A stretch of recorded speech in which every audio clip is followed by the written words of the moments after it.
తెలంగాణ రాష్ట్రంలో వికలాంగులకు ప్రభుత్వం నుండి ఎట్లాంటి హెల్ప్ జరుగుతుంది? వాళ్ళ హక్కులు ఎట్లా వస్తున్నాయి? ఇట్లాంటి విషయాలు మాట్లాడడానికి మనతో పాటు భారత వికలాంగుల హక్కుల పరిరక్షణ సమితి నుండి రాష్ట్ర అధ్యక్షులు ఉన్నారు. గిద్ద రాజేష్ ఉన్నారు. తర్వాత చంద్రశేఖర్ ఉన్నారు. వాళ్ళతో ఒకసారి మాట్లాడి తెలుసుకుందాం. అసలు తెలంగాణలో వికలాంగులు ఎట్లాంటి ప్రధాన ఇబ్బందులు పడుతున్నారు? వాళ్ళకి ఎట్లాంటి హెల్ప్ కావాలనే విషయాలు తెలుసుకుందాం. నమస్తే అండి. నమస్తే మేడం. నమస్తే. ప్రధానంగా తెలంగాణలో వికలాంగులకి ఎట్లాంటి ఇబ్బందులు ఉన్నాయి?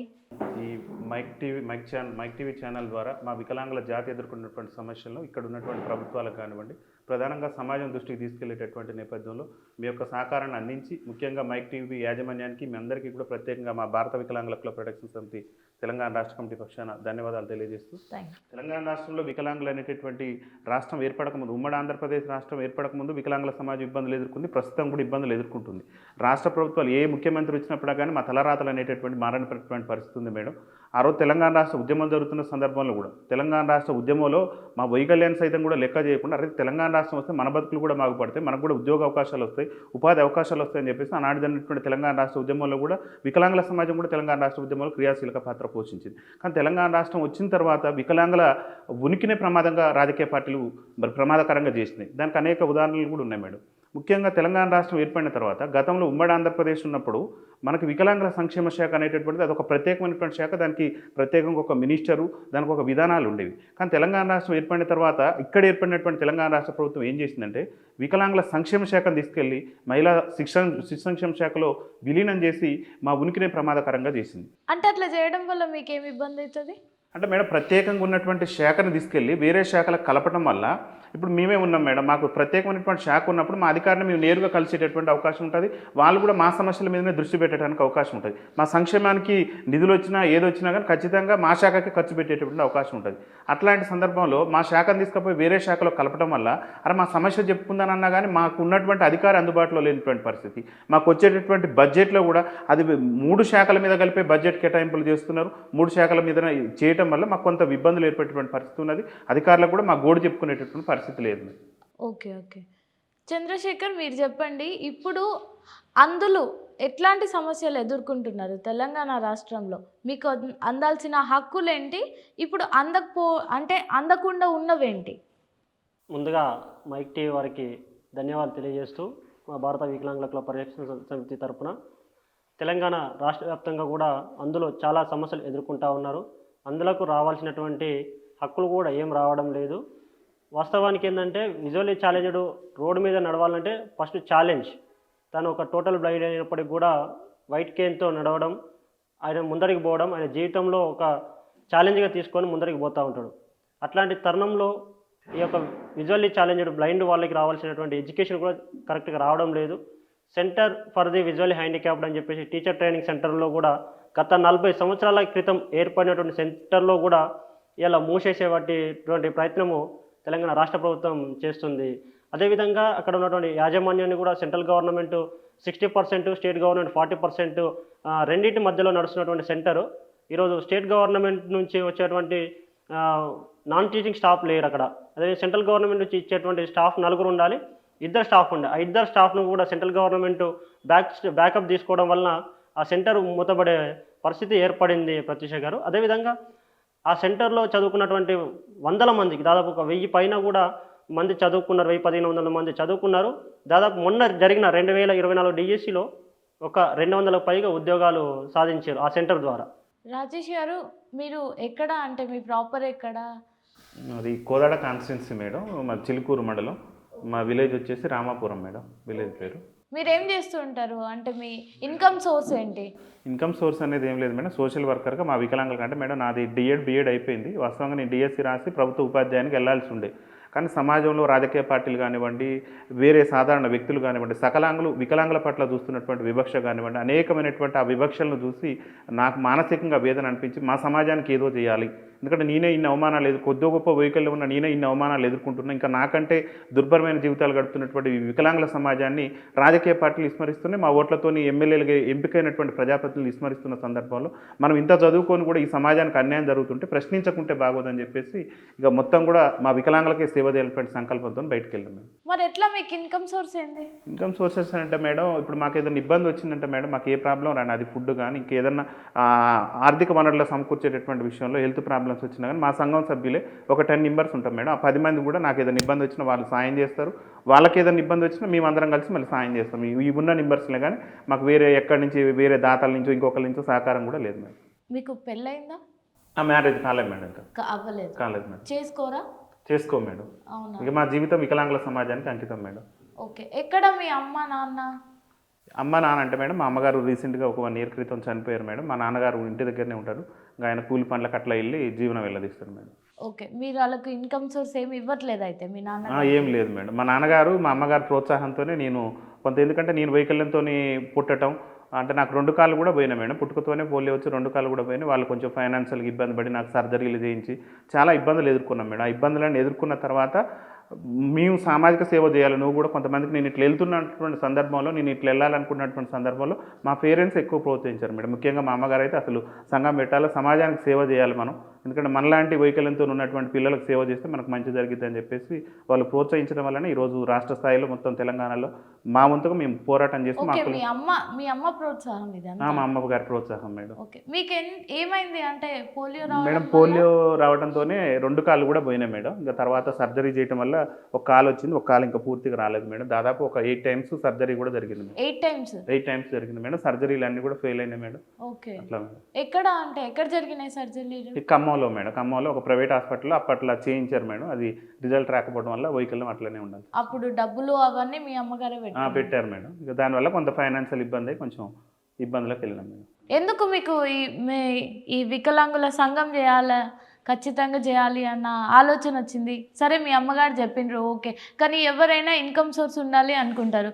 మీరు వికలాంగులు కాబట్టి మీకు ఇంకా తొందరగా జాబ్ వచ్చే అవకాశం ఉంటుంది, మరి అట్లా ట్రై చేయలేదు? మరి వైకల్యం ఉన్నటువంటి వ్యక్తుల పట్ల కానీ ప్రదర్శిస్తున్నటువంటి వివక్ష ఏదైతే ఉందో ఆ వివక్ష నేను నేరుగా ఎదుర్కొన్నాను మేడం. అనేక సందర్భాలలో పాఠశాలల్లో చదువుకునేటటువంటి సందర్భంలో పాఠశాలల గేమ్స్ ఏదైనా 15th August కానీ 26th January కానీ ఏదైనా వచ్చినప్పుడు గేమ్స్లో పార్టిసిపేట్ చేయడానికి కానివ్వండి, మమ్మల్ని కొంత వివక్ష చూపి మమ్మల్ని గేమ్స్లో పార్టిసిపేట్ చేసే అవకాశం రాకపోవడం, సమాజంలో ఎక్కడన్నా చులకన భావం ఏదన్నా తిట్టే సందర్భంలో కూడా వాడు అట్లా నడుస్తుండు ఇట్లా నడుస్తుండు, చిన్నపిల్లల నుంచి దగ్గర మొదలు పెడితే పెద్దవాళ్ళ దగ్గర వరకు కూడా మమ్మల్ని హేళన చేసేటటువంటి పరిస్థితులు నేను ఎదుర్కొన్నా మేడం. ఆ పరిస్థితుల్లో ఆ ఇబ్బందులు నేను కూడా నేరుగా అనుభవించున్నా మేడం. ఆ అనుభవం నాకు గుణపాఠం నేర్పింది. అంటే నాలాంటి సమాజానికి ఇంకా వాళ్ళ అవమానాలు ఎదుర్కొనే వాళ్ళకు మనం చైతన్యం చేయాలి, ఈ అవమానాలు జరగొద్దిగా, మన హక్కుల కోసం మనం పోరాడాలని చెప్పేసి బయటకు వెళ్ళటం జరిగింది. ఓకే. ఇప్పుడు మీరు చేసిన కమ్యూనిటీలో ఎంతమంది ఉంటారు? మొత్తం తెలంగాణ రాష్ట్ర వ్యాప్తంగా ఒక 500 మంది సభ్యులు ఉంటాం మేడం కమిటీలో. కాకపోతే ఇంకా గ్రామాలల్లో మా కార్యకర్తలు నాయకులు కలిపితే మంచిగా పెద్ద ఎత్తునే ఉంటుంది కానీ మేడం, ఒక 500 members main active members madam వాళ్ళు. ఓకే. ఎప్పుడన్నా మీ ప్రాబ్లమ్స్ గురించి రేవంత్ రెడ్డి వరకు తీసుకెళ్లడం ఏమన్నా జరిగిందా? మేడం, రేవంత్ రెడ్డి గారి దృష్టికి అనేక సందర్భాల్లో తీసుకెళ్ళినాం. వారు కూడా తెలంగాణ రాష్ట్రం ఏర్పడిన తర్వాత టీడీఎల్పీ ఉపనాయకుడు ఉన్నారు. వాళ్ళు కొడంగల్ నుంచి ఎమ్మెల్యే ఉండి తెలుగుదేశం పార్టీ ఉపనాయకుడిగా అసెంబ్లీలో ఉన్న సందర్భంలో కూడా ముఖ్యమంత్రి ఆ రోజు ప్రతిపక్షం నుండి వారే చెప్పారు, వికలాంగుల సంక్షేమ శాఖను ఆనాడు ఉన్నటువంటి ముఖ్యమంత్రి కేసీఆర్ గారు మహిళా శిశు సంక్షేమ శాఖలో కలిపితే ఇది దుర్మార్గం, కేసీఆర్ గారు ఇట్లా చేసింది, ఇట్లా చేయకూడదు, వికలాంగులకు ప్రత్యేక శాఖ ఉండాల్సిందే, ఇది మంచిది కాదని చెప్పేసి వారు అసెంబ్లీలో కూడా మాట్లాడారు. ప్రతిపక్ష నాయకుడిని వదల వారు కూడా మాట్లాడారు. అదేవిధంగా వికలాంగులకు జిహెచ్ఎంసీ కానివ్వండి అన్ని సింగరేణి అయినా ఎక్కడైనా కానీ ఉద్యోగాలలో రిజర్వేషన్ ఇవ్వాలని చెప్పేసి ఆనాడు ప్రతిపక్ష హోదాలో కేసీఆర్ గారిని నిలదీసిండు. కేసీఆర్ గారిని కూడా డిమాండ్ చేసిండు, వికలాంగులకు అన్ని ఆల్ డిపార్ట్మెంట్స్లో రిజర్వేషన్ ఉండాలని డిమాండ్ చేసిండు. కానీ ఆయన అధికారంలోకి వచ్చిన తర్వాత ఆయన పీసీసీ అధ్యక్షుడు ఉన్నప్పుడు కూడా వాళ్ళు ఏం చేస్తారంటే మేడం, కాంగ్రెస్ పార్టీ పీసీసీ అధ్యక్షుని హోదాలో రేవంత్ రెడ్డి గారు, మా కాంగ్రెస్ పార్టీ అధికారంలోకి వస్తే ఈ తెలంగాణ రాష్ట్రంలో వికలాంగుల పెన్షన్ 6,000 రూపాయలు చేస్తాం, మా కాంగ్రెస్ పార్టీ అధికారంలోకి వస్తే వికలాంగులకు ఆర్టీసీలో ఉచిత ప్రయాణ సౌకర్యం కల్పిస్తాం, మా కాంగ్రెస్ పార్టీ అధికారంలోకి వస్తే రాష్ట్రంలో వికలాంగుల బ్యాక్లాగ్ ఉద్యోగాలు భర్తీ చేస్తాం, మా కాంగ్రెస్ పార్టీ అధికారంలోకి వస్తే ఏదైతే గతంలో ఉన్నటువంటి ముఖ్యమంత్రి వికలాంగుల సంక్షేమ శాఖను మహిళా శిశు సంక్షేమ శాఖలో కలిపిండు, మేము ఎప్పుడైతే అధికారంలోకి వస్తాం అదే నెలలో దాన్ని ప్రత్యేక శాఖ గుర్తిస్తామని చెప్పేసి అనేకమైనటువంటి హామీలు. ముఖ్యంగా మా వికలాంగులకు సంబంధించి ఇవాళ స్థానిక సంస్థల్లో రిజర్వేషన్ మేము మెయిన్ ఎజెండాగా అడుగుతున్నాం మేడం. హక్కులు, ఆత్మగౌరవం, రాజ్యాధికారం కావాలంటున్నాం. హక్కుల విషయంలో కొంచెం పింఛన్ని ఒకప్పుడు ఎక్కడో ఉన్నటువంటి పింఛన్ ఇవాళ 4,016 రూపాయలు సాధించుకోగలిగినాం మేడం. ఆత్మగౌరవ విషయంలో మాకు ఒక అట్రాసిటీ చట్టం 2016 యాక్ట్ని సంపాదించుకోగలిగాం. కానీ ఇక మాకు లేనిది ఏంటంటే రాజ్యాధికారంలో భాగస్వామ్యం మేడం. ఆ రాజ్యాధికారంలో భాగస్వామ్యం కావాలని చెప్పేసి ఆనాడు కాంగ్రెస్ పార్టీ నాయకత్వానికి కూడా మేజర్ వికలాంగులు కోరుకుంటున్నటువంటి ఏంటంటే రాజకీయ రిజర్వేషన్ కూడా కోరుకుంటారని చెప్తే ఏఐసిసి ఎన్నికల మేనిఫెస్టోలో రేవంత్ రెడ్డి గారు ఆ రోజు ఉన్నటువంటి మా ముత్తినేని వీరయ్య గారు అని చెప్పేసి మా కార్పొరేషన్ చైర్మన్ గారు ఇప్పుడున్నట్టు ప్రజెంట్ చైర్మన్ గారు వారు కూడా ఖచ్చితంగా మేనిఫెస్టోలో పెట్టాలని చెప్పేసి ఒత్తిడి తీసుకొచ్చి మేనిఫెస్టోలు కూడా చేర్చారు. కానీ తీరా మా ఓట్లు వేయించుకొని అధికారంలోకి వచ్చి గెలిచి మా ఓట్లతో వాళ్ళ ముఖ్యమంత్రిగా గద్దెనెక్కిన తర్వాత మమ్మల్ని మా సమస్యలు పూర్తి స్థాయిలో విస్మరించారు మేడం. అందుకు ఉదాహరణ కూడా మొన్న స్థానిక సంస్థల ఎలక్షన్స్ జరిగినాయి మేడం. స్థానిక సంస్థల ఎన్నికల్లో వికలాంగుల రిజర్వేషన్ ఇస్తానని చెప్పేసి కాంగ్రెస్ పార్టీ ఎన్నికల మేనిఫెస్టో రేవంత్ రెడ్డి గారే చెప్తారు. పిసిసి అధ్యక్షుని హోదాలో వికలాంగుల ఓట్లు వేయించుకుంటారు. వికలాంగుల ఓట్లు వేయించుకొని ముఖ్యమంత్రి అయిన తర్వాత ఆయన విస్మరిస్తారు. ఇది మంచి సాంప్రదాయం కాదు కదా మేడం. రీసెంట్గా నేను చూసిన మీరు బస్సులో చీరలు కట్టుకొని అట్లా ఒక ప్రోగ్రామ్ చేసిండ్రు, ఏంది అది? మేడం బస్సులో చీరలు కట్టుకోవాల్సిన పరిస్థితి ఎందుకు వచ్చిందంటే మేడం, తెలంగాణ రాష్ట్రంలో ఏదైతే 6 గ్యారెంటీల్లో భాగంగా మహిళలకు ఉచిత రవాణా సౌకర్యం కల్పించారు. దాన్ని మేము కూడా స్వాగతిస్తున్నాం. ఎందుకంటే మా మహిళా అమ్మలకు, అక్కలకు, చెల్లెలకు ఇవ్వడం పట్ల సరే కాంగ్రెస్ పార్టీ ఎన్నికల మేనిఫెస్టోలో ఇచ్చింది, అది మంచి సాంప్రదాయమే. కానీ ఆ ఫ్రీ బస్ ఇవ్వడం వల్ల ఏమవుతుందంటే మేడం, టోటల్గా అసలే వికలాంగులు మీకు వికారాబాద్లో మీరు చూసే ఉంటారు మేడం, ఒక కన్న తల్లి 100% వైకల్యం ఉన్నటువంటి వికలాంగుని బస్సు ఎక్కియడానికి ఈ జనమంతా ఏదైతే మహిళలు ఏం చేస్తున్నారంటే ఉన్న సీట్లు కూడా వికలాంగులకు కేటాయించినటువంటి సీట్లలో కూడా వాళ్ళ ఆధిపత్యాన్ని జలాయించి మా సీట్లలో మమ్మల్ని కూర్చొనిచ్చేటువంటి పరిస్థితుల మీద. అట్లాంటి సందర్భంలో వికారాబాద్లో ఒక కన్న తల్లి తన పిల్లోడిని బస్సు ఎక్కియడానికి నానా తిప్పలు పడి ఆఖరికి ఆ బస్ టైర్ల కింద పడి తన వేదన చెప్పినప్పటికి కూడా ఎవరు సీటీలే మేడం. అది మమ్మల్ని ఎంతో మనోవేదన గురి చేసింది. మేము కూడా అనేక సందర్భాల్లో ప్రయాణం చేయడానికి మాకు సీట్ దొరికే పరిస్థితి లేదు, ఎక్కువసేపు నిలబడలేని పరిస్థితి మేడం. ఇంకా అసలు ఆర్టీసీ బస్సు ఎక్కాలంటేనే మాకు అగమ్య గోచరమైనటువంటి పరిస్థితి. ఇక అది మాకు చాలా ఇబ్బందికరంగా ఉన్నదని చెప్పేసి ఆర్టీసీ బస్సు ఎక్కలేనటువంటి పరిస్థితి ఉందని చెప్పేసి అనేక సార్లు పొన్నం ప్రభాకర్ గారి దృష్టికి తీసుకెళ్ళి సార్ ఆర్టీసీలో మీరు మహిళలకు ఫ్రీ బస్ పెట్టడం బాగానే ఉంది కానీ సార్ ఏదైతే మా వికలాంగులకు కేటాయించిన సీట్లలో వికలాంగులకు కూర్చునే విధంగా ఎవరైనా సకలాంగులు కూర్చుంటే వాళ్ళ మీద క్రిమినల్ కేసులో ఏదో ఒకటి చేసి మా సీట్లు మాకు ఇవ్వండి, అవసరమైతే అదనంగా ఇంకో 2 సీట్లు కేటాయించండి సార్, మేము ఇబ్బంది పడుతున్నాం అని చెప్పేసి గౌరవ రవాణా శాఖ మంత్రికి ఉన్నటువంటి పొన్నం ప్రభాకర్ గారి దృష్టికి తీసుకెళ్ళినాం. వారు కూడా ఈ చెవితో వదిలేసే ప్రయత్నం చేశారు కానీ మేడం దానికి యాక్షన్ తీసుకోలేదు. ఇక మరి ఎట్లా ప్రభుత్వానికి మన బాధ వేదన తెలియాలని చెప్పేసి మేము చీరలు కట్టుకొని వర్ధనపేట కాన్స్టిట్యున్సీలో మేము చీరలు కట్టుకొని నిరసన చేసినాం మేడం. ఆ నిరసన చేసినాక కూడా అప్పుడు వికలాంగుల సంక్షేమ శాఖకు ఒక బాధ్యత తీసుకున్నటువంటి సీతక్క గారు కూడా మా మీద భయభ్రాంతులకు గురి చేసి మమ్మల్ని ఇబ్బంది పెట్టే ప్రయత్నం చేశారు తప్పితే ప్రభుత్వం నుంచి ఎట్లాంటి యాక్షన్ తీసుకోలేదు మేడం. అది కొంత మాకు మనోవేదన కలిగించింది మేడం. అది కూడా ఓకే ఓకే. చంద్రశేఖర్ మీది ఎక్కడ? మాది రాజన్న సిరిసిల్ల జిల్లా, ఓకే. ఇల్లంతకుంట మండలం దాచారం విలేజ్. మీరేం చేస్తూ ఉంటారు? నాది ఉస్మాన్ యూనివర్సిటీలో MA journalism completed, present MA ఆర్కెల్ సెకండ్ ఇయర్. ఓకే, ఇంకా చదువుతున్నారు? ఇంకా చదువుతా ఉన్నాను. ఓకే. ఎట్లా మీ ఇన్కమ్ సోర్స్ ఏంది మరి? ఇన్కమ్ సోర్స్ అంటే నాకు పెన్షన్ వస్తూ ఉంటుంది 4016 రూపీస్. ఇంట్లో అమ్మ నాన్న వాళ్ళు వ్యవసాయ కుటుంబము, వాళ్ళు ఇచ్చేటువంటి ఇన్కమ్ సోర్స్ అంటే వ్యవసాయం ద్వారా వచ్చినటువంటి ఇన్కమ్ సోర్స్ ద్వారా నేను ఉస్మాన్ యూనివర్సిటీ రావడం జరిగింది. ఈ యూనివర్సిటీకి రాకముందు కూడా ఊర్లో ఎన్నో ఇబ్బందులు ఎదుర్కోవడం, అంటే నేను ఒక విజువల్లీ ఛాలెంజర్గా పుట్టడం వల్ల మా అమ్మ నాన్న వాళ్ళను ఇట్లా బ్లైండ్గా పుట్టిండు కనిపించదు అని చెప్పేసి కొంత మాట్లాడము, రిలేషన్ సర్కిల్లో కూడా చుట్టుపక్కల వాళ్ళు కూడా ఇది చేశారు. అంటే ఎన్ని రోజులు ఉన్నా కూడా ఇంటికే పరిమితము, బయటకి ఎక్కడ పోలేడు అనేటువంటి ఆలోచనతో వాళ్ళు నన్ను ఇది చేయడం జరిగింది. కానీ నాకు స్కూల్ నుంచి కూడా స్కూల్లో కానీ ఇంటర్మీడియట్ డిగ్రీలో ఉన్నటువంటి మా అధ్యాపకులు గురువులు కూడా మంచి భవిష్యత్తు ఉంది, టాలెంట్ ఉందని చెప్పేసి వాళ్ళ ఎంకరేజ్మెంట్తో నేను ఉస్మానియా యూనివర్సిటీ దాకా రావడం జరిగింది. నా అంతిమ లక్ష్యం ఏంటంటే నేను మొన్న గ్రూప్ 1 ప్రిలిమ్స్ రాశాను, మెయిన్స్ పోయింది, గ్రూప్ 2 గ్రూప్ 3 అట్లా కాంపిటేటివ్ బ్యాంక్ ఎగ్జామ్స్ కూడా రాశాను. కానీ గవర్నమెంట్ సెక్టార్ వైపు వెళ్లకుండా ఒక రాజ్యాధికార దిశగా ఒక ఎమ్మెల్యేగా కానీ ఒక ఎమ్మెల్సీగా కానీ ఒక నామినేట్ పదవులు కానీ అంటే మాకు కూడా రాజ్యాధికారం రావాలి. ఒక బ్లైండ్ అయ్యి ఉన్న వ్యక్తి కూడా శాసనం చేయాలి. ఒక ఆర్థోపెడిక్ హ్యాండిక్యాప్డ్ కానీ ఒక బ్లైండ్ కానీ మాకు రావాల్సిన హక్కులను మేమే శాసనం చేసుకోవాలి, చట్టసభల్లో మేము ఉండాలనే కాన్సెప్ట్తోని ముందుకు రావడం జరిగింది. అదేవిధంగా మొన్న జరిగిన స్థానిక సంస్థల్లో కూడా 2వ వార్డు మెంబర్గా ఇండిపెండెంట్గా పోటీ చేయడం జరిగి ఓటమి చెందడం జరిగింది ప్రత్యూష గారిది. Okay okay. మీకు ఎంత పర్సెంట్ బ్లైండ్ ఉంటుంది? అంటే నాకు 100%లో 75% కనిపించదు, జస్ట్ 25% మాత్రం ఉంది. డే టైము దగ్గర చూపు కనిపిస్తుంది, నైటు చూసిన ప్లేస్లలో లైటింగ్ మన రూమ్లో అక్కడక్కడ మేనేజ్ చేసుకోగలదు. కానీ రోడ్డు మీద నడవడానికి ఇంకోటి సపోర్ట్ నాకు అవసరం. Okay okay. మీరు ఫోన్ వాడతారా? వాడతాను. అంటే ఎట్లా వాడగలుగుతారు? అంటే మాకు కనిపిస్తుందా, క్లియర్గా కనిపిస్తుందా లేకపోతే దగ్గర పెట్టుకొని చూస్తాను? నార్మల్గా వాడిన వాళ్ళే వాడతారు కానీ కొంచెం దగ్గర పెట్టుకొని చూస్తాను. అదేవిధంగా మాకు యాక్సెసిబిలిటీ అని ఉంటుంది, టాక్ బ్యాక్ కానీ తర్వాత సిస్టంలో జాస్ ఎన్విడియా అని సాఫ్ట్వేర్స్ ఉంటాయి. ఫోన్ మాత్రము ఈ టాక్ బ్యాక్ అనేది ఎక్కువ టాపిక్ కానీ ఎక్కువ ఏమన్నా మనం సెర్చ్ చేసినప్పుడు టాక్ బ్యాక్ వాడతాను ఫోన్లో. ఈ సిస్టంలో అయితే జాస్ ఎన్విడియా కంపల్సరీ అది ఉంటేనే వాడగలుగుతాను, లేకుంటే వాడలేను సిస్టమ్ అయితే. ఓకే, ఇప్పుడు ఫోన్ అయితే నార్మల్గా నార్మల్గా వాడగలుగుతాను. ఓకే, మీకు చిన్నప్పటి నుంచి ఉందా ఈ బ్లైండ్నెస్? చిన్న బై బర్త్ నుంచే ఉంది. Okay okay. ఇప్పుడు తెలంగాణ రాష్ట్రంలో మహిళా వికలాంగులు ఉంటే వాళ్ళకి ఏమైనా హెల్ప్ జరుగుతుందా? అంటే స్పెసిఫిక్గా మహిళలకే జరుగుతుంది అన్నట్టు ఏమైనా ఉన్నాయా? అంటే ఇది బ్యాక్లాగ్ ఉద్యోగాలలో 2015-16 ప్రాంతంలో తీసినప్పుడు ఈ బ్లైండ్ వాళ్ళకి గర్ల్స్ అయితే ఎవరైతే ఉన్నారో వాళ్ళకి ఉద్యోగాలను బ్యాక్లాగ్ కింద ఇవ్వడం జరిగింది. అదేవిధంగా జెంట్స్కి మాత్రం ఇవ్వలేదు.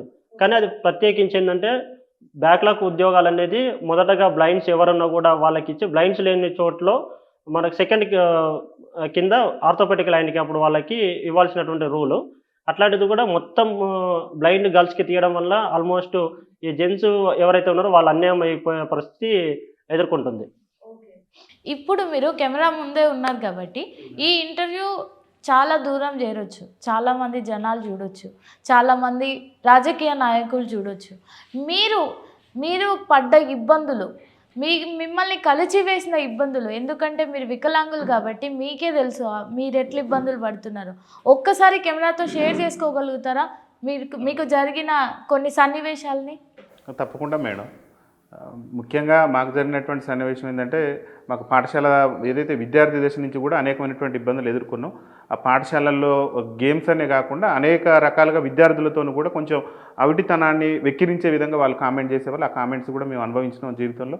ఇంకా దాంతోపాటు సమాజంలో రాజకీయ నాయకులు కూడా కేవలం మమ్మల్ని ఓట్ బ్యాంక్ రాజకీయాలకి వాడుకొని కొంత మా సమస్యలు అనేటటువంటి చర్చకు తీసుకురావట్లేదు. ముఖ్యంగా ఇప్పుడు మన తెలంగాణ రాష్ట్రం ఉన్నది మేడం. తెలంగాణ రాష్ట్ర అసెంబ్లీ ఏర్పడి దాదాపు 12 సంవత్సరాలు పూర్తయింది. అలా తెలంగాణ రాష్ట్రంలో ఇవాళ 21 రకాల వికలాంగులను కేంద్ర ప్రభుత్వం గుర్తించింది. 21 రకాల వికలాంగులు అంటే దాదాపు ఈ 1 కోటి జనాభాను ప్రభావితం చేయగలిగేటటువంటి సామాజిక వర్గం ఇవాళ వికలాంగుల సామాజిక వర్గం. అట్లాంటి వికలాంగుల సామాజిక వర్గం తెలంగాణ రాష్ట్ర ఉద్యమంలో క్రియాశీలక పాత్ర పోషించినటువంటి సామాజిక వర్గం వికలాంగుల సామాజిక వర్గం. అట్లాంటి వికలాంగుల సామాజిక వర్గము ఓట్లతో ఇవాళ ఎమ్మెల్యేలుగా చలామణి అవుతుంది. తెలంగాణ రాష్ట్ర అసెంబ్లీలో 119 మంది ఎమ్మెల్యేలు ఉన్నారు మేడం. తెలంగాణ రాష్ట్రం ఏర్పడి 12 ఏళ్లలో ఈ తెలంగాణ రాష్ట్ర అసెంబ్లీలో 10 నిమిషాలు కూడా మా సమస్యల గురించి చర్చ జరగలేదు మేడం. ఏ రాజకీయ పార్టీ కూడా కనీసం 0 అవర్లో కూడా వికలాంగుల ఉనికి కానీ వికలాంగుల సమస్యల గురించి కానీ చర్చకు తీసుకురాలేదు. అవన్నీ మమ్మల్ని కలిసివేసిన సంఘటనలే కదా మేడం. మేము ఆర్టీసీలో ఇబ్బంది ఉంది, ఆర్టీసీలో మాకు అవకాశం ఇవ్వండి, సీట్లు కేటాయించండి, ఆర్టీసీలో ఫ్రీ ఇస్తానన్నారు, ఆ ఫ్రీ ఇవ్వండి అని చెప్పేసి అమలు చేయండి అని చెప్పేసి గౌరవ మంత్రి పొన్నం ప్రభాకర్ గారి దృష్టికి వెళ్తే మీ వికలాంగులకు ఉచితం చేయడం సాధ్యం కాదు, ఇంకొకసారి ఆ డిమాండే నా దృష్టికి తీసుకురావద్దని చెప్పేసి వారు కూడా కొంత మమ్మల్ని ఇబ్బంది పెట్టేటటువంటి, అంటే తక్కువ చేసి మాట్లాడేటటువంటి ప్రయత్నం చేస్తారు. మాట్లాడారు మేడం. అసలు వికలాంగులు ఫ్రీ బస్ ఇవ్వడం సాధ్యం కాదు, ఆ అంశాన్ని మా దృష్టికి తీసుకురావద్దు అన్నారు మేడం. వాళ్ళే ఎన్నికల మేనిఫెస్టోలో వాళ్ళే చెప్తారు. ఇప్పుడు రాజకీయ పార్టీల నాయకుల దగ్గరికి వెళ్ళినా ఇంకెక్కడికి వెళ్ళినా కానీ మా ఉనికినే ప్రమాదం చేస్తారు మేడం. వికలాంగుల అంశాన్ని తీసుకురావకపోవడం అనేది కొంత బాధ కలిగిస్తుంది. ఇప్పుడు మన దగ్గర తెలంగాణ శాసనసభలో కానీ శాసన మండలిలో కానీ మీరు చూడండి, మీరు అవసరమైతే దానికి సంబంధించిన ఆధారాలు కూడా దీన్ని తెలంగాణ అసెంబ్లీలో వికలాంగుల సమస్యల మీద ఎంత డిబేట్ జరిగింది, ఎన్ని రోజులు చర్చించారు. తెలంగాణ రాష్ట్రంలో ఉన్నది దాదాపు 30 లక్షల మంది వికలాంగులు ఉన్నాం మేడం. ఇవాళ మా కుటుంబాల ఓట్లు మొత్తం చీలిస్తే దాదాపు 1 కోటి జనాభా. ఈ తెలంగాణ రాష్ట్రంలో ఏ రాజకీయ నాయకుని చరిత్రను తిరగరాయాలన్నా అది వికలాంగుల సమాజం చేతుల్లో ఉంది. కానీ రాజకీయ పార్టీల నాయకులు మమ్మల్ని లెక్క చేయట్లేదు మేడం. ముఖ్యంగా ముఖ్యమంత్రి రేవంత్ రెడ్డి గారు స్థానిక సంస్థల్లో రిజర్వేషన్ ఇస్తానన్నాడు, రిజర్వేషన్ ఇవ్వకుండా మమ్మల్ని అవమానపరిచింది. మేనిఫెస్టోలో వికలాంగులకు ఎన్ని ఉండే, అంటే మేము ఇచ్చేస్తామని ఎన్ని మేనిఫెస్టోలు ఇచ్చారు? దాదాపు 5 డిమాండ్ల మీద వాళ్ళు హామీ ఇచ్చారు. ఏదేది మేడం? వికలాంగులకు స్థానిక సంస్థల్లో రిజర్వేషన్ కల్పిస్తానన్నది ఒక హామీ అయితే, వికలాంగుల పింఛన్ మేము ఎప్పుడైతే అధికారంలోకి వస్తామో అధికారంలోకి వచ్చిన నెలలోనే మేము వికలాంగుల పింఛన్ 6,000 రూపాయలు చేస్తామని చెప్పేసి రేవంత్ రెడ్డి గారు అనేక బహిరంగ సభలు అనేక వేదికల మీద PCC అధ్యక్షుని వదల్లో వాళ్ళు స్పష్టంగా హామీ ఇచ్చింది. అదొకటి పూర్తి స్థాయిలో ఇవాళ నెరవేర్చలేదు, పూర్తిగా విస్మరించింది. ఇప్పుడు 2 ఏళ్ళు కావస్తుంది. అది ఇస్తానన్నదేమో అధికారంలోకి వచ్చిన నెల నుంచి, మరి 2 ఏళ్ళు పూర్తయింది. మేమేమంటారంటే ఆ బకాయిలు మొత్తం పూర్తి చేసి మాకు 6,000 రూపాయలు పింఛన్ ఇవ్వాల్సిందని చెప్పేసి రేవంత్ రెడ్డి గారు ప్రభుత్వాన్ని డిమాండ్ చేస్తుంది. అదేవిధంగా ఆర్టీసీలో వికలాంగులకు ఉచిత రవాణా సౌకర్యం కల్పిస్తామని చెప్పేసి కాంగ్రెస్ పార్టీ ఎన్నికల మేనిఫెస్టోలో పెట్టారు. ఇవాళ మహిళలకు ఇచ్చి మా సమాజానికి ఇవ్వలేదంటే మా సమాజాన్ని కించపరిచినట్టే కదా మేడం, మా సమాజాన్ని అవమానపరిచినట్టే కదా మేడం. ముఖ్యంగా మహిళలకు ఇచ్చారు, దాన్ని స్వాగతిస్తున్నాం. అరే ఎన్టీ రామారావు గారు ముఖ్యమంత్రిగా ఉన్నప్పటి నుంచే ఆర్టీసీలో 50% రాయితీతో వికలాంగుల సమాజం ప్రయాణం చేసింది. ఇవాళ మరి ఆర్టీసీలో మహిళలకు ఎన్టీ రామారావు గారు ముఖ్యమంత్రిగా ఉన్నప్పుడు 50% రాయితీ కూడా లేదు. ఇలా కాంగ్రెస్ పార్టీ వచ్చినాక సరే వాళ్ళ 6 గ్యారెంటీలో భాగంగా 100% ఉచిత రవాణా సౌకర్యం కల్పిస్తారు మహిళలకు, దాన్ని మేము కూడా స్వాగతిస్తున్నాం. కానీ ఎన్నో ఏళ్ల నుంచి ఈ సమాజంలో అట్టడుగు నుండి దుర్భర జీవితాలు గడుపుతున్న వికలాంగుల సామాజిక వర్గానికి కూడా ఉచిత రవాణా సౌకర్యం కల్పిస్తారన్న వాళ్ళు ముందు వికలాంగులకు ఇచ్చిన తర్వాత మహిళలకు ఇస్తే అభ్యంతరం లేదు కదా, పోనీ మహిళలకు ఇచ్చిన తర్వాత మాకు ఇవ్వాలి కదా. మరి ప్రభుత్వం మా పట్ల వివక్ష ప్రదర్శిస్తున్నట్లే కదా మేడం, ఇవన్నీ కూడా వివక్ష కదా మేడం. ఇక నెక్స్ట్ ఇంకొక డిమాండ్ విషయానికి వచ్చేసరికి మేడం, రాష్ట్రంలో వికలాంగుల బ్యాక్లాగ్ ఉద్యోగాలు భర్తీ చేస్తామని చెప్పారు.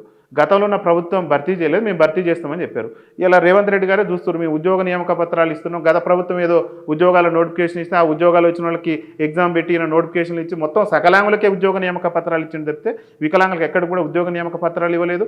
ముఖ్యమంత్రి గారు కూడా ఆయన ప్రమాణ స్వీకారం చేసిన తర్వాత రజనీ అని చెప్పేసి మా వికలాంగుల సోదరికి నేను అమ్మాయికి ప్రభుత్వ ఉద్యోగం ఇస్తున్నా అని చెప్పిన అవన్నీ కూడా మాయ మాటలు, ప్రజాస్వామ్యాన్ని పూని చేసే ప్రయత్నం చేశారు. రజనీకి ఇచ్చింది ఒక కాంట్రాక్ట్ అవుట్సోర్సింగ్ ఉద్యోగం తప్పితే మేడం ఆమెకు పర్మనెంట్ ఉద్యోగం ఇవ్వలేదు. ఏంటంటే తెలంగాణలో ఉన్నటువంటి వికలాంగుల సమాజాన్ని తన వైపు తిప్పుకోవడం కోసం మాయా మాటలతో కళ్ళబొల్లి మాటలు చెప్పి వికలాంగుల సమాజాన్ని మోసం చేసే ప్రయత్నం రేవంత్ రెడ్డి గారు చేస్తున్నారు మేడం. ఇవాళ అమ్మాయిది పర్మనెంట్ ఉద్యోగం కాదు మేడం, ఎంత దుర్మార్గం మేడం ఇది. పత్రికలల్లో మీ మీడియా లాంటి ఛానళ్ళల్లో మొత్తం ఏంటంటే ప్రచారం చేసుకుంటారు వికలాంగులకు ఏదో వరాలు జల్లిస్తున్నాం అని చెప్పేసి. ఎక్కడమ్మాయి రజని ఇక్కడ హైదరాబాద్ లోకల్ మేడం. ఏం జాబ్ ఇచ్చినామని చెప్పిండ్రు? అమ్మాయి అవుట్సోర్సింగ్ జాబ్ ఇచ్చారు, నెలకు ఒక 50,000 శాలరీ వస్తుంది కానీ పర్మనెంట్ జాబ్ అయితే కాదన్నాయి అని మొన్న ఈ రోజు కూడా ఈ మధ్యన మేము కూడా కలిసినాం మేడం. రవీంద్ర భారతిలో ఒక ప్రోగ్రాంలో కలిసిన సందర్భంలో కూడా అమ్మాయి ఏంద్ర బాగున్నవారు బుజ్జి ఎట్లుందిరా అని అంటే ముఖ్యమంత్రి గారు ఆ రోజు నియామక పత్రం ఇచ్చిండు, మళ్ళీ నాకు ఆయన కలిసే అవకాశం కూడా రాలేదని చెప్పి ఆమె కూడా చాలా బాధపడ్డది మేడం. అంటే ఉద్యోగం ఇస్తున్నామని చెప్పి చెప్తున్నారు, అది పర్మనెంట్ ఉద్యోగం ఇస్తే ఎందుకు ఇబ్బంది ఏముంది మేడం? వికలాంగుల బ్యాక్లాగ్ ఉద్యోగాలు భర్తీ చేస్తున్నారు, మరి ఇంతవరకు ఆ బ్యాక్లాగ్ ఉద్యోగాలకు సంబంధించి నోటిఫికేషన్ ఇవ్వాలి కదా. మీరు సకలాంగుల సంక్షేమం పట్ల దృష్టి పెట్టినటువంటి ముఖ్యమంత్రి గారు వికలాంగుల సంక్షేమం మీద కూడా దృష్టి పెట్టాలి కదా. అంటే మా ఉద్యోగాల నోటిఫికేషన్ ఇవ్వలేదంటే మా పట్ల వివక్ష ప్రదర్శిస్తున్నట్టే కదా మేడం. ఇది ఒక నిదర్శనం మేడం. ఇంకోటి రేవంత్ రెడ్డి గారు ఇచ్చినటువంటి హామీల్లో భాగంగా ఈ తెలంగాణ రాష్ట్రంలో వికలాంగుల అట్రాసిటీ చట్టాన్ని 2016 ఏదైతే కేంద్ర ప్రభుత్వం వికలాంగులు కూడా ఒక రక్షణ చట్టం కవచం ఉండాలి, ఎస్సీ ఎస్టీలకు ఏదైతే అట్రాసిటీ చట్టం ఉందో వికలాంగులు ఎవరైనా వైకల్యం పేరు దూషించినా ఇంకెక్కడన్నా వాళ్ళని అవమానపరిచినా కానీ వికలాంగుల హక్కుల చట్టం అని చెప్పేసి కేంద్ర ప్రభుత్వం మనకి 2016లో ఒక చట్టం తీసుకొచ్చింది మేడం. అదే 2016 యాక్ట్ మేడం. ఆ 2016 యాక్ట్ని ఈ తెలంగాణ రాష్ట్రంలో ఖచ్చితంగా మా కాంగ్రెస్ పార్టీ అధికారంలోకి వస్తే సమర్థవంతంగా అమలు చేస్తుందని చెప్పేసి రేవంత్ రెడ్డి గారే చెప్పింది. ముందుగా అసలు 2016 యాక్ట్ కింద కేసు నమోదు చేయాల్సి వస్తే ఈ రాష్ట్ర ముఖ్యమంత్రి గారి మీదనే చేయాలి. ఎందుకు చేయాలంటున్నాం అంటే వికలాంగులకు ఆర్టీసీలో ఫ్రీ ఇస్తున్నాను ఇయ్యవైతివి, వికలాంగులకు ఆర్టీసీలో పెన్షన్ పెంచుతున్నాను పెంచవైతివి, వికలాంగుల బ్యాక్లాగ్ ఉద్యోగాలు భర్తీ చేస్తున్నాను భర్తీ చేయాలి. ముందు అసలు ఆ కేసును మీ మీదనే నమోదు చేయాలి. ఎందుకంటే మా సమాజాన్ని వాడుకొని మా ఓట్లను కొల్లగొట్టి ఇలా మమ్మల్ని మోసం చేయడం అంటే అది వికలాంగుల హక్కుల చట్టం కిందకి వస్తుంది కదా మేడం. ఇంకా ముఖ్యంగా చట్టాన్ని అమలు చేస్తానని చెప్పినటువంటి రేవంత్ రెడ్డి గారి ప్రభుత్వంలో సీనియర్ ఐఏఎస్ అధికారి మేడం స్మితా సవర్వాల్ అని చెప్పేసి సీనియర్ ఐఏఎస్ అధికారి. అరే వికలాంగులు ఈ దేశంలో కాదు ఎక్కడ కూడా దేనికి పనికిరారు, వాళ్ళు సివిల్ సర్వీస్ ఉద్యోగాల పనికిరారు, దేనికి కూడా పనికిరారని మా సమాజాన్ని కించపరిచే విధంగా మా సమాజాన్ని అవహేళన చేసే విధంగా వారు మాట్లాడితే మరి రాష్ట్ర ముఖ్యమంత్రిగా మీరున్నారు, మీ ప్రభుత్వంలో ఒక సీనియర్ ఐఏఎస్ అధికారి, మరి అట్లాంటి ఆమె మీద ఈ 2016 యాక్ట్ని అమలు చేస్తానని రాష్ట్ర ముఖ్యమంత్రి యాక్షన్ తీసుకోవాలి కదా మేడం. ఇంత మటుకు ఆమె మీద యాక్షన్ తీసుకోలేదు మేడం. అరే జగిత్యాల జిల్లా కలెక్టరేట్లో మా వికలాంగుడు మా బాధలు చెప్పుకుందాం సమస్య చెప్పుకుందానని చెప్పేసి తన గోడు చెప్పుకునేందుకు కలెక్టరేట్కి వెళ్తే కలెక్టర్ గారు అక్కడ పోలీసు వాళ్ళతోని మరి ఈడ్చుకెళ్ళినటువంటి సందర్భం ఉంది మేడం. ఆ పోలీసు వాళ్ళ మీద కానీ ఆ కలెక్టర్ గారి మీద కానీ కనీసం ఇంతవరకు యాక్షన్ తీసుకోవాలి. మీ దగ్గర వీడియో ఉందా? ఉంది మేడం, వీడియో ఉంది, అన్నీ ఉన్నాయి మేడం. అంటే ఇట్లా దాడులు చేసేది మీరే, ప్రభుత్వమే మీరు చట్టాన్ని అమలు చేస్తానంటారు, మళ్ళీ మీరు ప్రభుత్వంతోనే దాడులు. ఎక్కడ చట్టాన్ని అమలు చేస్తుంది మేడం రేవంత్ రెడ్డి గారు? ఇక వికలాంగుల సంక్షేమ శాఖను ప్రత్యేక శాఖ చేస్తాం మేము అధికారంలోకి వస్తున్నారు. నేటి వరకు ఇంతవరకు 2 ఏళ్ళు అవుతుంది మేడం. అది 10 నిమిషాలు ముఖ్యమంత్రి గారు కూర్చొని క్యాబినెట్లో చర్చించి దానికి సంబంధించినటువంటి ఒక ప్రత్యేకమైనటువంటి అధికారులు నియమిస్తే ఆల్రెడీ గత ప్రభుత్వం కేసీఆర్ గారు ఏదైతే లాస్ట్ మూమెంట్లో మనకు ఎలక్షన్ వస్తున్నటువంటి సందర్భంలోనే వాళ్ళు జీవో ఇచ్చారు కానీ దాన్ని ఇంప్లిమెంటేషన్ చేయడం దానికి అధికారులను కేటాయించడమే మిగిలి ఉన్నది మేడం. దాన్ని కూడా చేయకుండా రేవంత్ రెడ్డి గారు చేస్తామని మాట ఇచ్చి దాన్ని కూడా 10 నిమిషాల పని మేడం, వికలాంగుల సమాజాన్ని మేలు జరిగేది, అది కూడా చేయకుండా మా సమాజాన్ని కించపరిచేటటువంటి ప్రయత్నం చేస్తున్నాం మేడం. ఇక స్థానిక సంస్థల్లో రిజర్వేషన్ అంశం మేనిఫెస్టోలో పెట్టారు. వాళ్ళు మామూలు ఇక్కడ స్టేట్ మేనిఫెస్టోలో కాదు మేడం, సెంట్రల్ మేనిఫెస్టోలో ఏఐసీసీ ఎన్నికల మేనిఫెస్టోలో పెట్టారు. అంటే ఏఐసీసీ ఎన్నికల మేనిఫెస్టోలో పెట్టినటువంటి ఒక డిమాండ్ని వాళ్ళు గతంలో కాంగ్రెస్ పార్టీ కూడా రాజస్థాన్ కానీ మన ఛత్తీస్గఢ్ కానివ్వండి ఇక్కడ వికలాంగులకి పొలిటికల్ రిజర్వేషన్ ఇచ్చారు. అక్కడ స్థానిక సంస్థలలో కొంత రాజకీయ అవకాశం కాంగ్రెస్ పార్టీ వాళ్ళు కల్పించారు. దాని పట్ల మేము కూడా హర్షం వ్యక్తం చేస్తున్నాం. ఇప్పుడు మన పక్కన ఉన్నటువంటి తమిళనాడు రాష్ట్ర ముఖ్యమంత్రి స్టాలిన్ గారు కూడా అరే నిజంగా వికలాంగులు వాదిస్తున్న వాదన కరెక్ట్, ఇది ఖచ్చితంగా చట్టసభలలో వాళ్ళకు కూడా ప్రాతినిధ్యం ఉండాలి అని చెప్పేసి ఇది తమిళనాడులో కూడా నామినేటెడ్ పదవులు వికలాంగులకి ప్రతి దాంట్లో, అది మున్సిపాలిటీయా లేకుంటే గ్రామ పంచాయతీ, ప్రతి దాంట్లో కూడా ఉండాలని చెప్పేసి రిజర్వేషన్ ఇచ్చారు. మరి రేవంత్ రెడ్డి గారు అందరికంటే ముందే మేము రిజర్వేషన్ కల్పిస్తామని వాళ్ళ ఏసీసీ ఎన్నికల మేనిఫెస్టోలో పెట్టిండు. మరి ఎందుకు తెలంగాణ రాష్ట్రంలో వికలాంగులకు రాజకీయ రిజర్వేషన్ కల్పించకుండా ఎన్నికలకు వెళ్ళారు వాళ్ళు చెప్పాలి కదా. స్థానిక సంస్థల్లో రిజర్వేషన్, ఇంకొక ముఖ్య విషయం ఏంటంటే మేడం, స్థానిక సంస్థల రిజర్వేషన్ అనేది రాష్ట్ర ప్రభుత్వ పరిధిలోనే ఉంటుంది. మేము పంచాయతీ నుంచి పార్లమెంట్ వరకు రిజర్వేషన్ కావాలనేది మా డిమాండ్ మేడం. ఆ పంచాయతీ అనేటటువంటిది రాష్ట్ర ప్రభుత్వ పరిధిలోనే ఉన్నది. కానీ తెలంగాణ అసెంబ్లీలో ఒక చట్టం చేసి వికలాంగులకి రాజకీయ అవకాశాలు కల్పించవలసినటువంటి బాధ్యత మన మీద ఉన్నది. మనం ఎన్నికల్లో హామీ ఇచ్చినాం అని చెప్పేసి అసెంబ్లీలో ఒక చర్చ తీసుకొచ్చి దాని మీద ఒక గెజెట్ ఇచ్చి మాకు రిజర్వేషన్ ఇస్తే రాష్ట్ర ప్రభుత్వానికి వచ్చిన ఇబ్బంది ఉంది, రాష్ట్ర ముఖ్యమంత్రి గారికి వచ్చిన ఇబ్బంది ఉంది మేడం. అంటే మా పట్ల వివక్షే కదా మేడం. ఇవన్నీ మా సమాజం పట్ల వివక్ష ప్రదర్శిస్తున్నప్పుడు మేము ఉద్యమాలు చేయక ఏం చేయాలి మేడం? అంటే మా సమాజం మొత్తం అన్యాయం జరుగుతున్నప్పుడు ప్రశ్నించే గొంతుకలు ఉండాలి కదా మేడం. ఆ గొంతుకలు మేమే ఎందుకు కాకూడదని చెప్పేసి ఆ సంకల్పంతో మా పోరాటాన్ని మొదలుపెట్టినాం మేడం. ఇప్పుడు రక్షణ చట్టం అన్నారు కదా, దాంట్లో మీరు మెయిన్గా ఎదుర్కొన్న కొన్ని విషయాలు చెప్పగలుగుతారా? రక్షణ చట్టం అని అంటే మేడం ప్రభుత్వాలతోనే ఎక్కువ ఎదుర్కొన్నది. ఇప్పుడు ఆర్టీసీలో ఉన్నది మేడం, ఆర్టీసీలో మాకు పిఎస్సీ వాళ్ళకి సపరేట్గా బస్సులో వెళ్తుంటాం, పిఎస్సీకి సపరేట్ సీటు. ఇప్పుడు స్త్రీలకి ఏ విధంగా అయితే సీట్లు కేటాయింపు ఉంటుందో వికలాంగులు కూడా ప్రత్యేకంగా ఒక సీట్ కేటాయిస్తారు. ఆ సీటే మాకు ఇవ్వనప్పుడు మా చట్టం ఎక్కడ అమలు అవుతుంది మేడం? సీట్ ఇవ్వాలని చెప్తే మా పట్లనే వివక్ష ప్రదర్శిస్తున్నారు, మా పట్లనే ఆధిపత్యం చెలాయిస్తే ఏందా నువ్వు ఏంది నీది వికలాంగుడైతే సీట్ ఇవ్వాలా అని మమ్మల్ని కించపరిచేటటువంటి ప్రయత్నం చేస్తారు. అరే స్మితా సబర్వాల్ గారు వికలాంగులు దేనికి బెనకరండి? మేము ఎడ్యుకేటెడ్స్ మేడం. మా దాంట్లో ఎంతోమంది ఐఏఎస్ ఆఫీసర్లు ఉన్నారు, ఎంతోమంది ప్రతిభను కనబరిచి ఇవాళ ఉత్తమ పార్లమెంటేరియన్గా పనిచేసినటువంటి జైపాల్ రెడ్డి గారు కూడా వికలాంగుల నుంచి వచ్చినటువంటి వ్యక్తి. అట్లాంటి సమాజంలో ఉన్నటువంటి మమ్మల్ని కించపరిస్తే ఎట్లా మాకు బాధపడే అంశాలు కదా మేడం. స్మితా సబర్వాల్ ఏమన్నారు? వికలాంగులు సివిల్ సర్వీస్ ఉద్యోగాలకు కానీ మెయిన్స్ దేనికి కూడా బెనికిరారని చెప్పేసి కామెంట్ చేశారు మేడం. క్లాస్ 3, క్లాస్ 4 ఉద్యోగాలు అయితేనే పనిచేస్తారు, మిగతా ఐఏఎస్ క్యాడర్లు ఉన్నత పదవులు ఎందుకు వీళ్ళు చేయలేరు, వీళ్ళు మెట్లెక్కలేరు, నడవలేరు, కనబడలేదు అన్న ధోరణితో చూసి తను ఈ కాంగ్రెస్ ప్రభుత్వం అధికారంలోకి వచ్చిన ఒక 3 నెలల వ్యవధిలోనే కామెంట్ చేయడం జరిగింది సివిల్స్ ప్రిలిమ్స్ ఎగ్జామ్ ముందల. అంటే అట్లా వివక్షత చూపినటువంటి వాళ్ళ మీద మా సిబిఎస్ అకాడమీ బాలలత మేడం గారు కూడా తను కూడా ఎంతో ఉద్యమాలు చేయడం జరిగింది. మేము కూడా సంఘాలుగా ఉస్మానియా వేదిక కూడా ఎన్నో ఉద్యమాలు చేసినా కూడా తన మీద కేసు ఫైల్ చేయలేదు, తనకి సస్పెన్షన్ కానీ తన పదవి నుంచి తీయడం కానీ అట్లాంటి విషయాలు కూడా ఏమి చేయని పరిస్థితి అలా కాంగ్రెస్ ప్రభుత్వం రేవంత్ రెడ్డి గారి సర్కారు చేస్తుంది. ఓకే చంద్రశేఖర్, మీరు చెప్పండి, మీరు ఎట్లాంటి ప్రధాన సమస్యలు, అంటే మీరే కాదు మీ సంఘంలో ఉండే వాళ్ళు కూడా, వాళ్ళ గురించి కూడా చెప్పండి, ఎట్లాంటి ప్రధాన సమస్యలు, అంటే మేము ఇట్లా అవుతుంది కాబట్టి మేము ఇట్లా అడుగుతున్నామని చెప్పి మా గోడు చెప్పుకుంటున్నారు, రాష్ట్ర ప్రభుత్వం వింటలేదని చెప్తున్నారు కదా, నాకు ఇప్పుడు ఎట్లాంటి ప్రధాన సమస్యలు ఎదుర్కొంటున్నారు, మిమ్మల్ని కలిసివేసిన విషయాలు కొన్ని చెప్తారా? ఇప్పుడు బ్లైండ్ వాళ్ళకి ప్రత్యేకంగా ఎడ్యుకేషన్ సిస్టమ్ అనేది ఒకటి ఉంటుంది, బ్రైలీ సిస్టము. ఆ బ్రైలీ సిస్టంలో చదువుకున్నటువంటి వాళ్ళు కూడా ఇలా ఎంతో వివక్షకు ఎదుర్కొంటున్నారు. సరైనటువంటి సౌకర్యాలు లేక, అదేవిధంగా నేను నార్మల్ స్కూల్లో చదువుకొని వచ్చిన, నార్మల్ స్కూల్లో ఒక బ్లైండ్ చదువుకుంటే దగ్గర పెట్టుకొని చదువు అవహేళన చేయడము, ఎందుకు చదువుతున్నావు, అసలు నీకు చదువేందుకు అనే తత్వంలో కూడా ఇబ్బందులు పెట్టడము, ఒక బ్లైండ్గా ఉండి ఫిజికల్ సంబంధించిన గేమ్స్లో పార్టిసిపేట్ చేయకపోవడం అట్లాంటివి ఉన్నప్పుడు, తర్వాత నాకు ఉన్న టాలెంట్ నార్మల్ స్కూల్లో చదువుకొని వచ్చిన వ్యక్తిగా నాకు సింగింగ్ అంటే చాలా ఇష్టం, సింగింగ్ టాలెంట్ కూడా ప్రదర్శించేటువంటి ప్రయత్నం చేస్తూ ఉంటే కూడా వీడికి పాటలు ఎందుకు, వీడు ఎందుకు పాడడము అని చెప్పేసి అవహేళన చేయడము, అంటే విస్మరించడము, చిన్న చూపుగా చూడడం అనేది జరిగింది. అట్లా ఏ ఒక్కరు కూడా చూడొద్దు, ఎందుకంటే వికలాంగుడు కూడా సకలాంగుడితో సమానం, అతనికి వైకల్యం ఉండొచ్చు. ఇప్పుడు మీరు నన్ను ఇంటర్వ్యూ చేస్తున్నారు కాబట్టి మీకు కూడా ఏదో ఒక వైకల్యం అనేది తప్పకుండా ఉంటుంది, కానీ మీది బయటికి కనిపించదు, మాది బయటికి కనిపిస్తున్నటువంటి వైకల్యము. కానీ వైకల్యం అనేది ప్రతి ఒక్క మనిషికి ఉంటుంది, ఏదో ఒక రోజు బయటపడుతుంది. కానీ మాకు పుట్టుకతోనే బయటపడినటువంటి వైకల్యం మాది కాబట్టి మేము వైకల్యం అడ్డు కాదు. మేము ప్రతి ఒక్క అంశంలో ఇలా ఒక ఐఏఎస్ అధికారిగా కట్టా సింహాచలము చేస్తూ ఉన్నాడు, అదేవిధంగా ఒక ఫారెస్ట్ డిపార్ట్మెంట్లో కూడా చేస్తూ ఉన్నారు. ఇట్లా ప్రతి ఒక్క విధానంలో ఇప్పుడు మాకు పోలీస్ డిపార్ట్మెంట్లో కూడా అవకాశాలు కల్పించాలి. ఎందుకంటే ఆర్పిడబ్ల్యూడి యాక్ట్ 2016 యాక్ట్ ప్రకారము 4%లో ఒక ఎంబీబీఎస్ సర్జన్ తప్ప ఈవెన్ మెడికల్ డిపార్ట్మెంట్లో కూడా మాకు అవకాశాలు కల్పించాలా. 4% రిజర్వేషన్ ప్రతి డిపార్ట్మెంట్లో ఇలా కేంద్ర ప్రభుత్వం కానీ రాష్ట్ర ప్రభుత్వం కానీ ఎన్ని డిపార్ట్మెంట్లు ఉన్నాయో ఆ ప్రతి డిపార్ట్మెంట్లో కూడా ప్రతి ఒక్క వికలాంగుడికి ఇలా ఉద్యోగ అవకాశాలు కల్పించాలి ఆర్పిడబ్ల్యూ యాక్ట్ 2016 ప్రకారం. కానీ ఏ ఒక్క అవకాశం కూడా కల్పించట్లేదు. ఉన్న ఉద్యోగాలు కూడా చక్కగా ఇవ్వడం లేదు. మాకున్నటువంటి బ్యాక్లాగ్ ఉద్యోగాలు కూడా ఈ యొక్క గ్రూప్ 3 గ్రూప్ 4లో కలిపేసి మమ్మల్ని ఇబ్బందికి గురి చేస్తూ ఉన్నారు. ఇంకొకటి, ఒక బ్లైండ్ వాళ్ళు చదువుకున్నప్పుడు వాళ్ళంతటిగా వాళ్ళు ఎగ్జామ్ రాయలేరు. మాకు ఒక రైటర్ అనేది అవసరం. ఇలా ఆర్థోపెటికల్గా ఉన్న వాళ్ళు చేతులు సరిగా లేని వాళ్ళకు కూడా స్క్రైబ్ అవసరం. ఈ స్క్రైబ్ ఏం చేస్తున్నారంటే 10వ తరగతి చదువుతున్నటువంటి వాళ్ళు, ఇంటర్మీడియట్ చదువుతున్నటువంటి వాళ్ళని ఇవ్వడంతో అసలు మేము చెప్తున్నది వాళ్ళకి అర్థం కాదు, వాళ్ళు చదివే క్వశ్చన్ మాకు అర్థం కాక కూడా మేము ఇక్కడ లాస్ అయిపోతూ ఉన్నాము.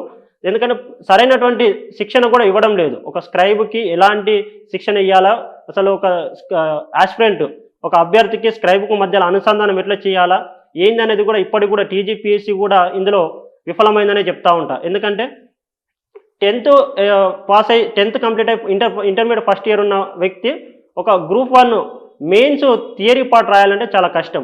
మాకు ఇచ్చినటువంటి ఎక్స్ట్రా టైం, ఒక 1 అవర్ ఎక్స్ట్రా టైంలో కూడా మేము పేపర్ కూడా పర్ఫెక్ట్గా రాయలేని పరిస్థితి ఉంది.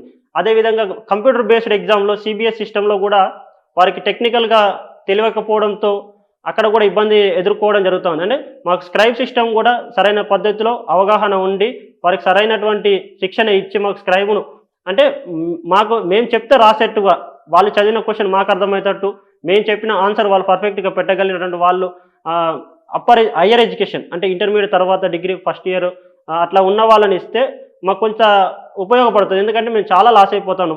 ఈరోజు చూసుకున్నట్లయితే కూడా బ్లైండ్స్ వాళ్ళు కూడా చాలామంది కూడా ఈ ఆల్ టికెట్ నెంబరు బబ్లింగ్ చేసే సిస్టంలో వాళ్ళు 3 చేసే కాడ 4 చేసే కాడ 3 చేయడము అట్లా మిస్టేక్ అయ్యి ఇలా కొంతమంది ఉద్యోగాలు రాలేని పరిస్థితిలో ఉంది.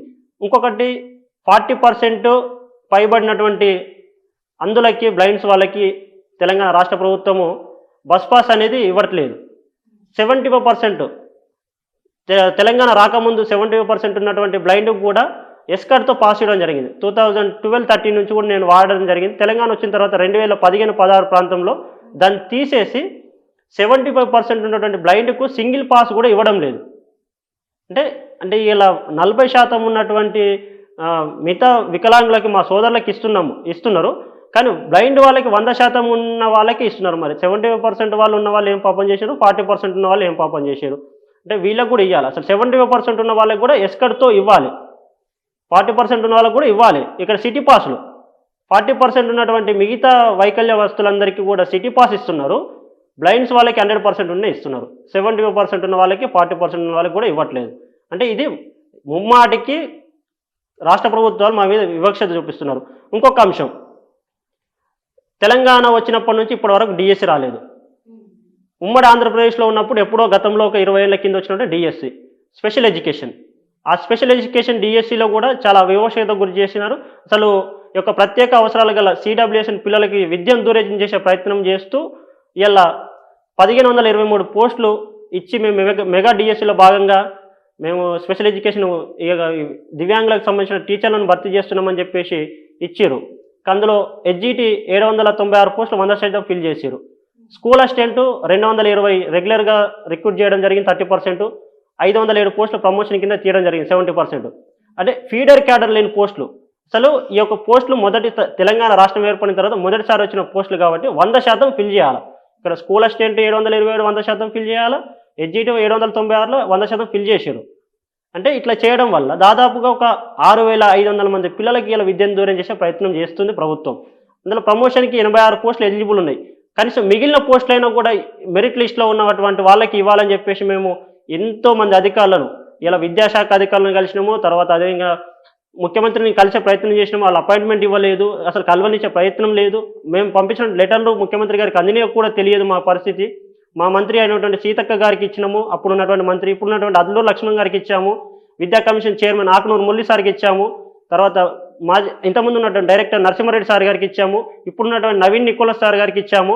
అంటే మేము ప్రతి ఒక్కరి దగ్గరకు పోయి మాకు ఇట్లా విద్యను దూరం చేస్తున్నారు, మాకు సరైన విద్యను అభ్యసించడానికి సరైన అధ్యాపకులను కేటాయించండి అని చెప్పేసి మీరు ఇచ్చిన దాని ప్రకారం అంటే అత్యున్నత న్యాయస్థానము supreme court judgement Rajneesh Kumar versus union of India ఇచ్చినటువంటి జడ్జిమెంట్లో ఈ యొక్క రైట్ టు ఎడ్యుకేషన్ యాక్ట్ సమ్మిళిత విద్య అని చెప్పేసి 2009 యాక్ట్ ప్రకారం ఇవ్వాల్సినటువంటి పోస్టులను కూడా ఇవ్వకుండా ఇవాళ ఇబ్బంది గురి చేస్తూ ఉంది.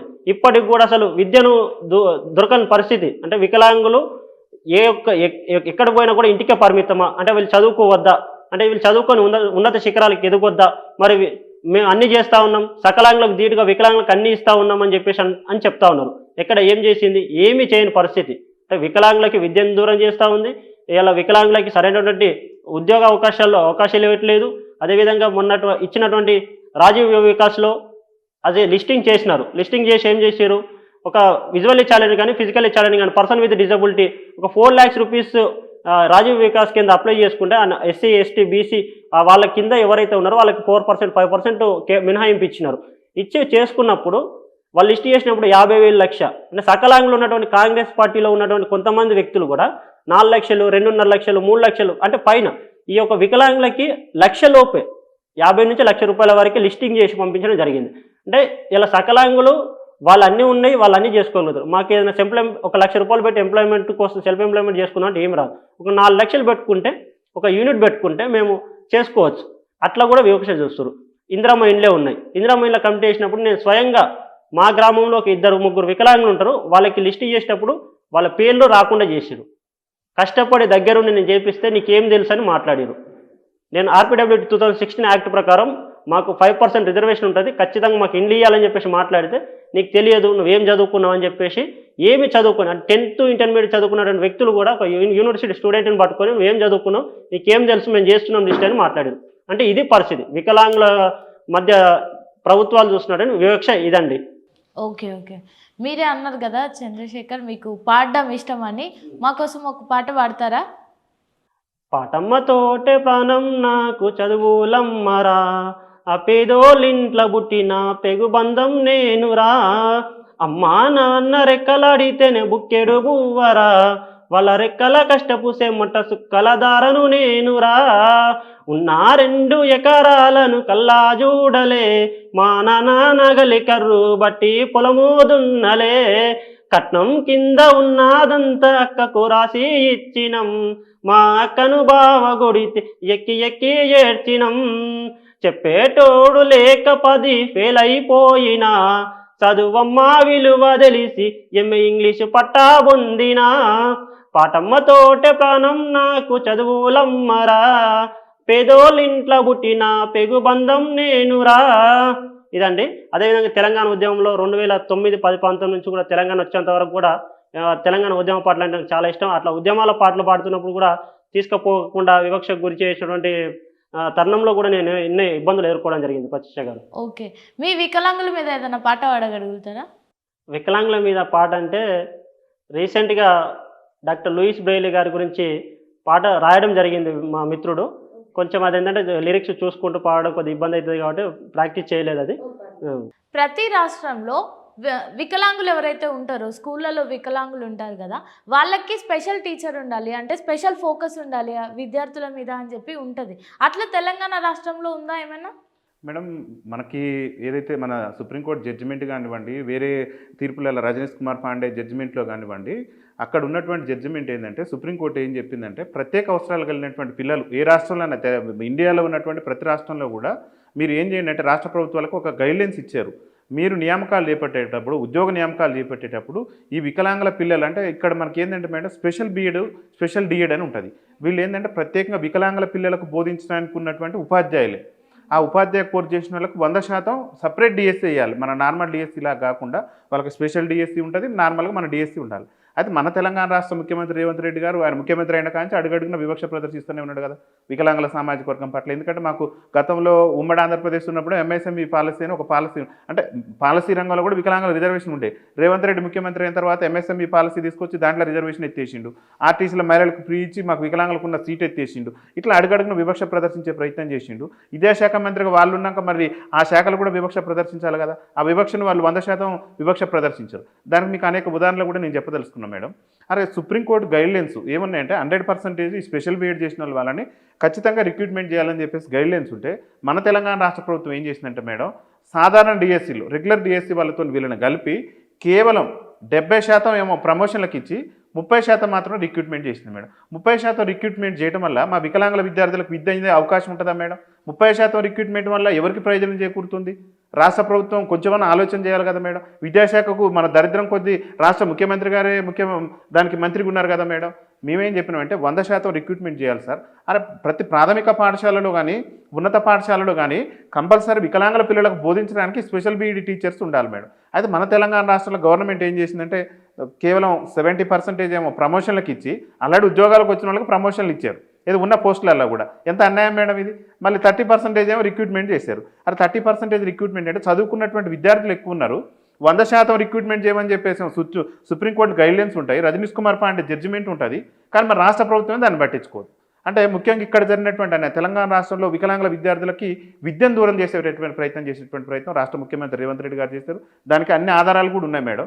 విద్యను ఏ విధంగా దూరం చేశారు అనేది కూడా మీకు ముఖ్యంగా నేను చెప్పదలుచుకున్నాను మేడం. ఈ మైక్ టీవీకి ప్రత్యేకంగా ధన్యవాదాలు. ఎందుకంటే మేడం దాదాపు ఎన్నో రోజుల నుంచి దాదాపు 100 మంది అభ్యర్థులు దీంట్లో మెరిట్ స్కోర్ సాధించి వాళ్ళు స్పెషల్ బీఎడ్ చేశారు మేడం. వికలాంగుల పిల్లలకు బోధించాలి, దాని ద్వారా మనం వాళ్ళకి కొంత సాయం చేసినట్టు ఉంటుందని చెప్పేసి వాళ్ళ కోర్సు చేసి స్పెషల్ బీఎడ్ చేసి దాంట్లో డిఎస్సి ఎగ్జామ్ కూడా వాళ్ళు ఏదైతే ప్రభుత్వం ఇచ్చిన 30% ప్రాతిపదికన వాళ్ళు ఎగ్జామ్ రాశారు.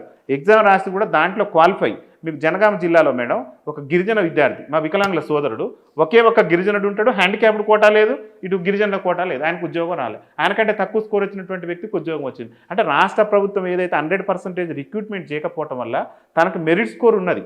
తన లెక్క ఈ రాష్ట్రంలో తెలంగాణ రాష్ట్రంలో ములుగు కానివ్వండి అన్ని జిల్లాలు 33 జిల్లాలలో కూడా అనేక మంది విద్యార్థులు మెరిట్ స్కోర్ వచ్చినప్పుడు కూడా రాష్ట్ర ముఖ్యమంత్రి రేవంత్ రెడ్డి గారి ప్రభుత్వం చేసిన చారిత్రక తప్పిదాల కారణంగా ఇవాళ ఉద్యోగ అవకాశాలు కోల్పోయారు మేడం. అయితే ఆ విషయం మా దృష్టి తీసుకొచ్చారు వాళ్ళ విద్యార్థులు.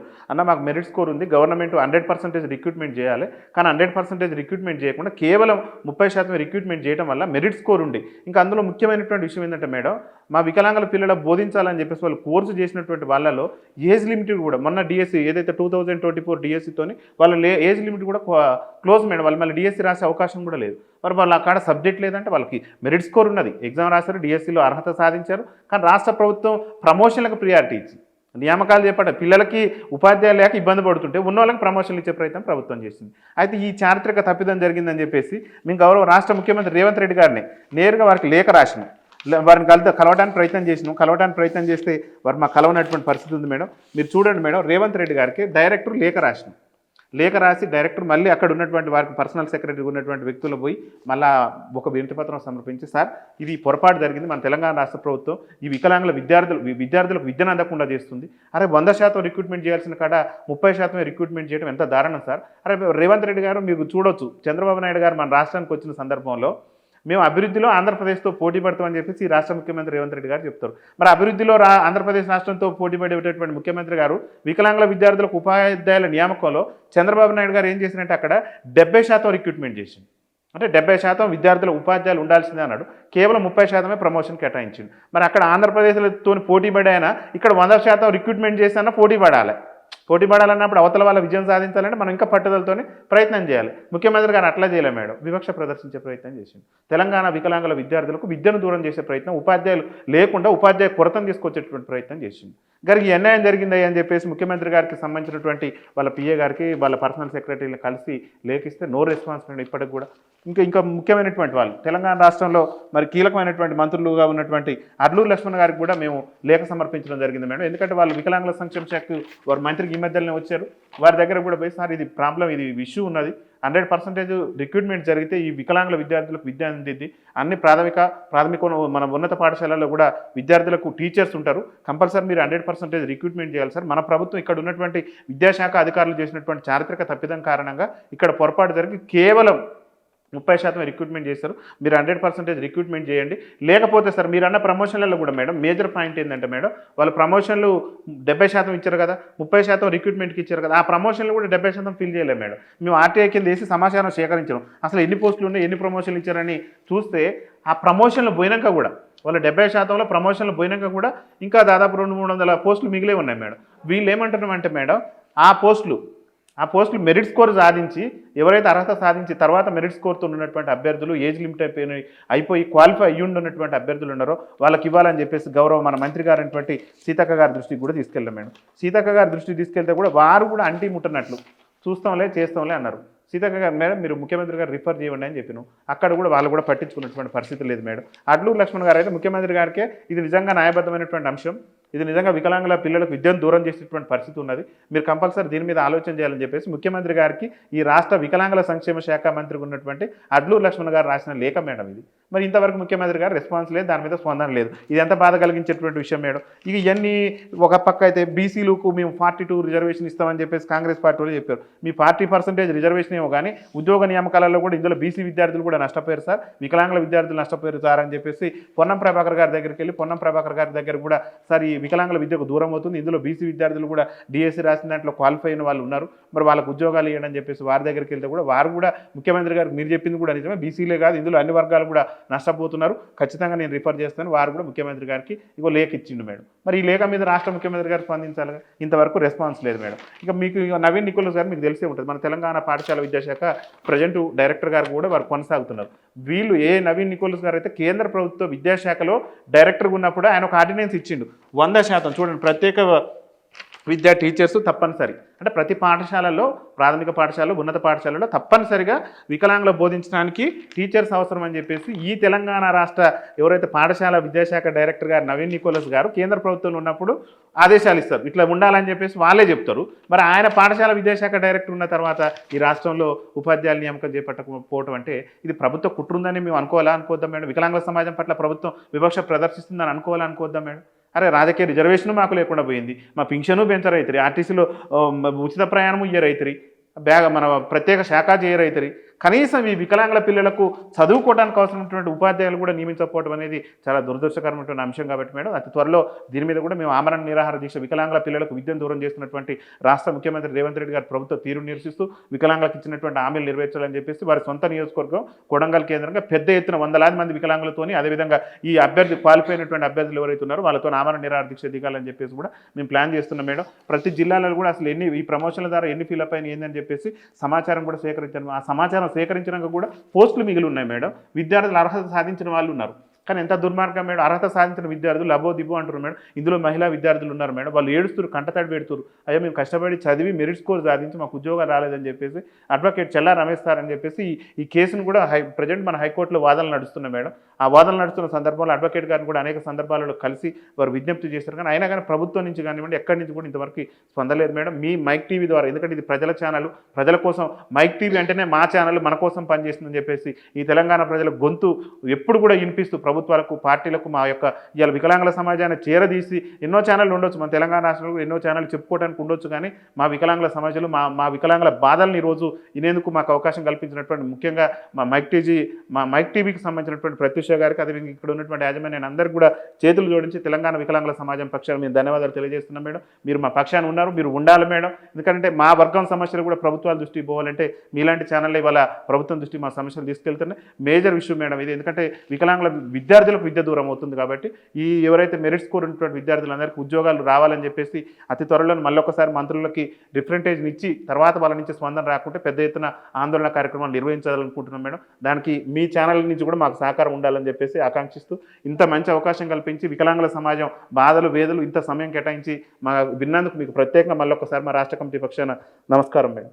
Thank you. మాకు చాలా విషయాలు చెప్పిండ్రు. తెలంగాణ ప్రభుత్వంలో వికలాంగులు చాలా ఇబ్బందులు ఎదుర్కొంటారనే వింటూ ఉంటాం, కానీ ఇప్పుడు నిజమైన ఇబ్బందులు ఏముంటాయి, అసలు వాళ్ళు ఏం ఇబ్బందులు ఎదుర్కొంటున్నారు అనే విషయాలు మాకు చాలా విషయాలు చెప్పిండ్రు.